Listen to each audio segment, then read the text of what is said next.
Pernah kebayang nggak, ada sungai yang bukan cuma aliran air tapi kayak dunia sendiri gitu. Sungai Amazon ini kan jantungnya hutan hujan terbesar di planet kita. Tapi lebih dari itu. Ini tuh arena pertarungan hidup mati, laboratorium evolusi yang ekstrim banget, rumah buat makhluk-makhluk yang ukurannya, wah, nggak masuk akal. Yuk, kita coba selami bareng gimana sih kondisi unik Amazon ini bisa melahirkan monster yang masih ada sekarang sama yang udah lama hilang. Iya, tepat sekali ya. Jadi, dinamika sungai ini kan luar biasa ya. Mulai dari banjir musiman yang bisa nenggelamin hutan berbulan-bulan, sampai air hitam yang oksigennya tipis banget.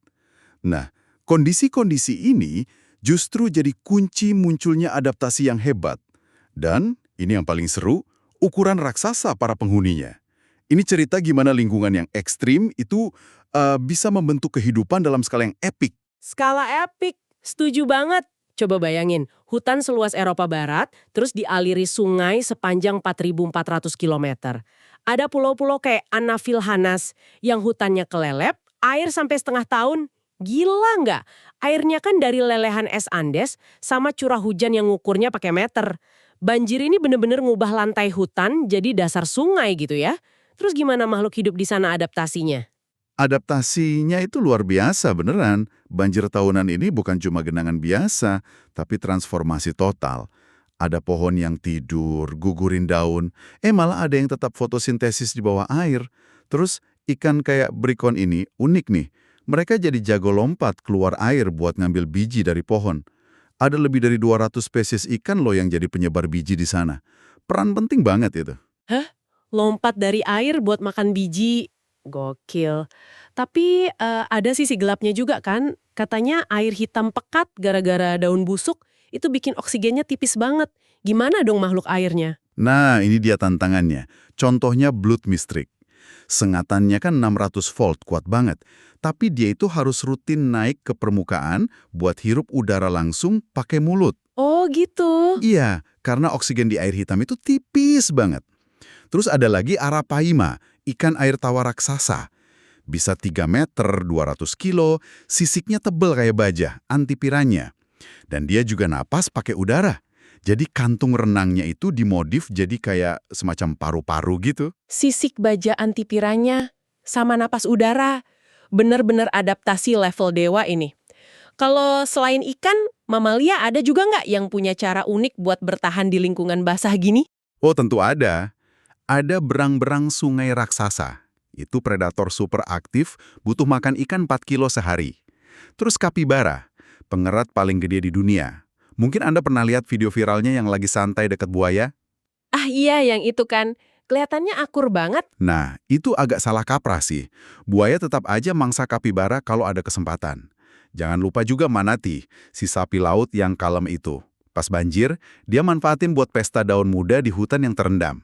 Dan yang mungkin paling bikin kaget, sloth. Kelihatannya males gitu kan?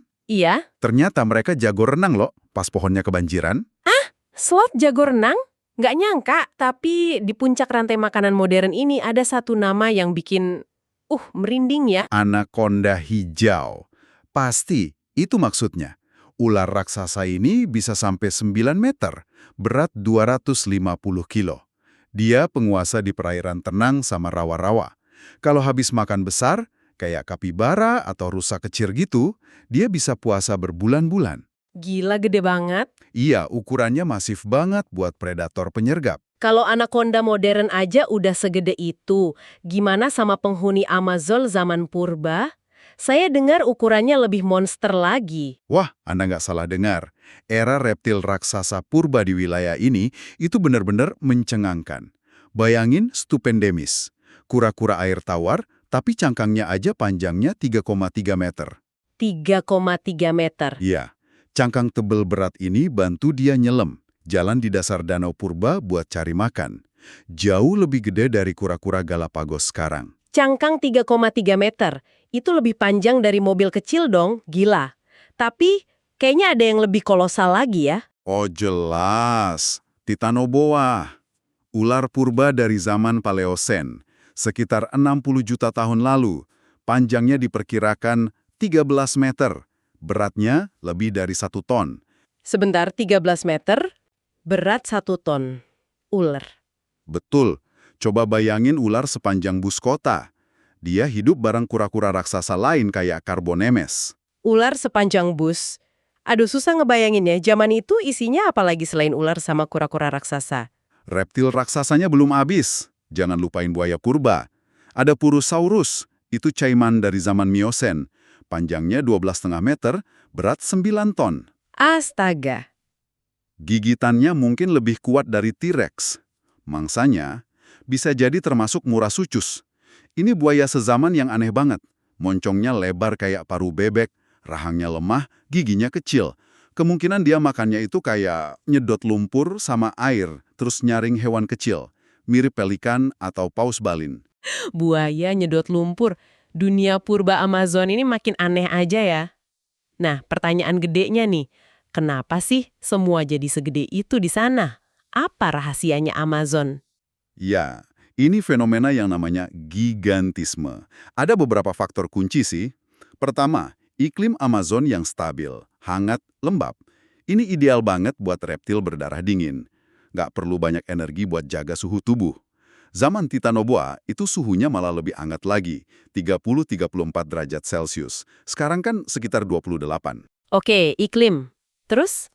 Kedua, khusus buat serangga purba yang juga gede-gede, kadar oksigen di atmosfer bumi dulu itu lebih tinggi. Jadi mereka bisa lebih besar karena cara napasnya lewat kerangka luar. Ketiga, dan ini penting banget, dulu maupun sekarang, Amazon itu kayak supermarket raksasa. Sumber makanan melimpah ruah, ini memungkinkan spesies kayak anaconda, arapaima, manatee, tumbuh sampai batas ukuran genetik mereka. Jadi Amazon ini benar-benar bukan sekedar sungai ya, tapi kayak tungku evolusi. Dunia ekstrim yang aktif ngebentuk kehidupan jadi raksasa dulu dan sekarang. Dari ikan yang lompat-lompat, ular sepanjang bus, sampai buaya penyedot lumpur. Betul. Dan ini membawa kita ke satu pemikiran terakhir yang mungkin agak gimana gitu ya. Kita tahu kan faktor kayak iklim hangat sama makanan berlimpah itu mendorong gigantisme purba. Nah, dengan perubahan iklim sekarang yang bikin planet makin hangat, terus ekosistem yang berubah cepat banget, mungkinkah kita ini tanpa sadar lagi nyiapin panggung buat munculnya monster raksasa baru di masa depan? Atau apa era para titan yang sesungguhnya itu udah bener-bener berakhir selamanya? Sesuatu buat Anda renungkan.